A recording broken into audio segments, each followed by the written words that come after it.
حضور اکرم صلی اللہ تعالی علیہ وسلم کی بیویاں حضور کو کبھی نام لے کر نہیں پکارتی تھی، یا محمد کہہ کر نہیں پکارتی، یا رسول اللہ کہہ کر پکارتی تھی، اے اللہ کے رسول۔ اور صحابہ کرام میں کیا تھا؟ صحابہ کرام میں کنیتیں تھیں، جیسے اپنے ہندوستان میں بھی کنیتیں تھیں۔ کوئی لڑکا یا لڑکی کا نام لے کر کہیں گے کہ فلاں کے ابا اور فلاں کی امی، یوں کہہ کر کے اپنے ہندوستان میں رواج ہے کہ اگر شوہر بیوی کو بلائے گا تو اپنے لڑکے کا جو بڑا لڑکا ہے یا بڑی لڑکی ہے اس کا لے کر نام کہیں گے فلاں کی امی، اور بیوی شوہر کو بلائے گی، سویا ہوا ہے اسے اٹھانا ہے تو وہ کہے گا فلاں کے ابا اٹھو۔ اس کو کنیت کہتے ہیں، اور صحابہ میں یہی رواج تھا۔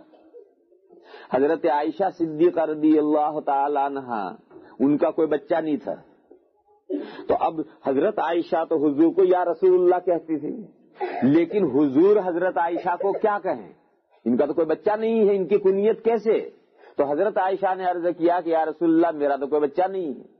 تو حضور نے فرمایا کہ تمہارا جو بہن کا لڑکا ہے نا عبداللہ، حضرت عائشہ کی ایک بڑی بہن ہے حضرت اسما، ان کے لڑکے ہیں عبداللہ ابن زبیر، تو حضور نے فرمایا تمہاری بہن کا جو لڑکا عبداللہ ہے اس کے ذریعے سے تم کنیت رکھو۔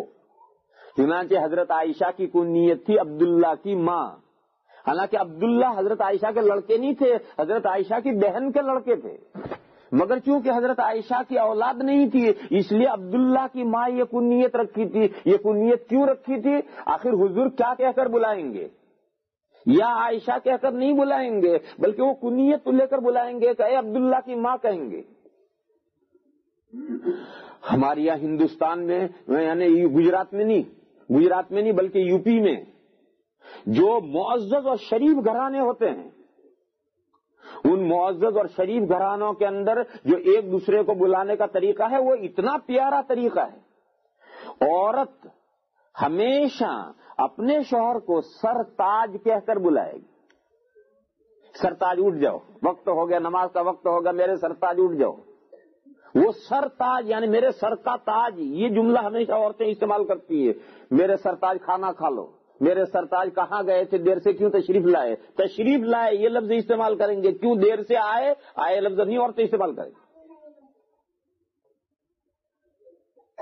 تو ہر عورت اپنے شوہر کو سرتاج کہے گی، اور شوہر بیوی کو اسے کہنا ہے۔ تو ہر شوہر اپنی بیوی کو بیگم کہے گا۔ بیگم لفظ تھا، یہ ترکی زبان کا لفظ تھا جو وہاں معاشرے میں استعمال تھا۔ بیگم یعنی وہ جو انگریزی میں میڈم لفظ ایک استعمال ہوتا ہے، اور بیگم کے معنی نہایت معزز اور شریف عورت، نہایت معزز اور شریف عورت۔ کوئی شوہر اپنی بیوی کو بیوی یا نام نہیں بیگم کہے گا، بیگم کھانا لاؤ، بیگم یہ کرو، بیگم وہ کرو، بیگم لفظ کے علاوہ نہیں بولے گا۔ تو شوہر بیوی کے لیے بیگم لفظ استعمال کرے گا، بیوی شوہر کے لیے سرتاج استعمال کرے گی، اور ایک دوسرے کا نام قطعاً کبھی نہیں لیں گے۔ اور اتنا تھا کہ لطیفے بن گئے تھے۔ ایک عورت تھی، اس کے شوہر کا نام تھا رحمت اللہ، ایک عورت کے شوہر کا نام تھا رحمت اللہ۔ اب وہ شوہر کا نام تو لے نہیں سکتی، اب اس عورت کو نماز کیسے پڑھنی؟ کیونکہ نماز میں جب سلام پھیریں گے تو السلام علیکم ورحمت اللہ کہنا ہے،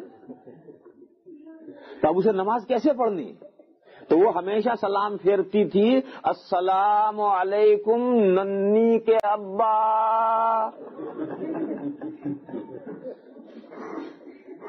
یعنی وہ نماز میں بھی رحمت اللہ بیچاری نہیں کہتی تھی، وہ ننی کے ابا کہتی تھی۔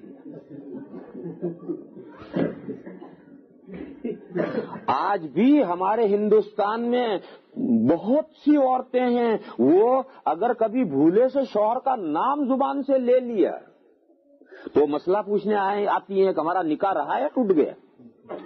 وہ مسئلہ پوچھنے آتی ہے ہمارے پاس کہ مجھ سے بھول سے غلطی سے میرے میاں کا نام نکل گیا ہے، ہمارا نکاح باقی رہا یا ٹوٹ گیا؟ ہم انہیں بتاتے ہیں کہ بھئی نکاح باقی رہا، کوئی نکاح نہیں ٹوٹا ہے۔ وہ یہاں تک ہیں کہ وہ کبھی اس کو اتنا سمجھتے ہیں کہ شاید نکاح ٹوٹ گیا۔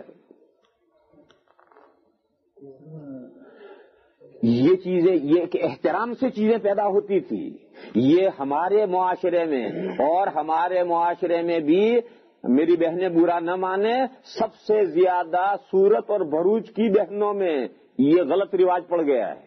بھروچ کی بہنوں میں بھی یہ غلط رواج پڑ گیا ہے اور سورت کی بہنوں میں بھی یہ غلط رواج پڑ گیا ہے کہ وہ ایک دوسرے کو میاں بیوی ایک دوسرے کو نام لے کر پکارتے ہیں. میں برطانیہ میں برٹش میں بھی اپنی سب بہنوں کو بتیرا سمجھاتا ہوں، کہتا ہوں، لیکن جتنا اثر ہونا چاہیے وہاں بھی نہیں ہوا ابھی، کیونکہ معاشرے میں ایک بات جو چل پڑتی ہے اسے نکالنا بڑا مشکل ہوتا ہے. لیکن میری بہنوں، اگر زندگیوں کو خوشگوار بنانا چاہتی ہو تو یہ طریقہ آج سے شروع کر دو کہ میاں بیوی کا نام لے کر نہ پکارے، بلکہ بیوی کے لیے کوئی ایسا احترام والا لفظ استعمال کرے. جیسے بیگم یہ احترام والا لفظ ہے. عربی میں بیگم کا ترجمہ سیدتن کے معنی نہایت معزز عورت. ایسا احترام والا لفظ عورت کے لیے بھی استعمال کرے، اور عورت شوہر کے لیے تعظیم والا لفظ استعمال کرے. سرتاج، میرے سر کا تاج، یہ تعظیم والا لفظ ہے. جب یہ لفظ بار بار استعمال ہوں گے تو اس کے دل میں اس کی تعظیم اور محبت پیدا ہوگی، اس کے دل میں اس کی محبت اور تعظیم پیدا ہوگی. اور کہاں تک جائے گی؟ کہاں تک جائے گی؟ ایک صاحب کی بیوی کا انتقال ہو گیا تو ظاہر ہے کہ شوہر کو تکلیف ہوتی ہے، تو شوہر رو رہا، ایک دن ہو گیا، 2 دن ہو گئے، 3 دن ہو گئے، ہفتہ ہو گیا، شوہر رونا بنی نہیں کرتا. تو کسی نے شوہر سے کہا کہ ارے بیوی کا انتقال ہو گیا، انا للہ و انا الیہ راجعون پڑھ لے، تجھے بھی کل مرنا ہے، اسے بھی مرنا ہے، اور بیوی تے نہیں رہی تو کوئی اور بیوی کر لیجیے. تو اس نے کہا دیکھو دنیا میں بیوی تو مل جائے گی، دوسری کر لیں گے، لیکن میری بیوی تو صرف بیوی نہیں تھی، وہ تو میری اچھی خاصی ماں بھی تھی. اس نے یہ کہا کہ میری بیوی جس کا انتقال ہو گیا وہ میری صرف بیوی نہیں تھی، وہ تو میری اچھی خاصی ماں تھی، اور ماں کا بدل دنیا میں نہیں ملتا. تو میں بیوی کو نہیں رو رہا، وہ تو میری اتنی معظم و محترم تھی جتنی ماں معظم و محترم ہوتی ہے، وہ میں ماں کہاں سے لاؤں گا. تو یہ احترام بڑھتے بڑھتے بیوی شوہر کو باپ جیسا سمجھنے لگتی ہے، اور شوہر بیوی کو ماں جیسا. اتنا رسپیکٹ بڑھ جاتا ہے، اتنی محبت بڑھ جاتی ہے، لیکن وہ آہستہ آہستہ بڑھتی ہے، ایک دم نہیں بڑھتی.